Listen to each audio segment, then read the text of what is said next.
All right, welcome back. So in this video, we're going to talk about how to create a new group from layers. So let's go to Photoshop, and I'm going to create a couple layers here. So just go down to the bottom here where it says New Layer, Create a New Layer, and just click on that a few times.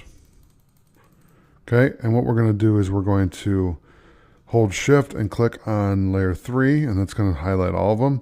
And I'm going to bring it outside of Group 1. Okay, then what I'm going to do is right-click, and we're going to group from layers. Okay, so we're going to call this group 2, and there you go. So that's how you create a group from layers, is you select the layers that you want to create a group with, and then right-click, and you can do it that way. The other way to do it is if I select layer 9 and layer 8 and layer 7, holding Shift. So if I click layer 9 and then hold Shift and click on layer 7, drag that out of group 2, right? Keep this highlighted, click here, and then do new group from layers.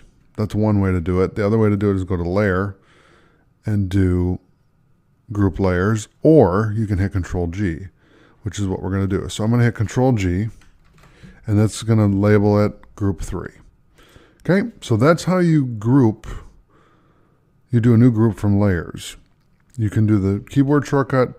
You can select the layers and then right click and do new group, or you can go up to the layers menu and do it that way. All right, so thanks for watching. Oh, and one more thing, make sure you save the PSD here. So let's hit Control S, and I'll see you in the next lecture. Thanks for watching.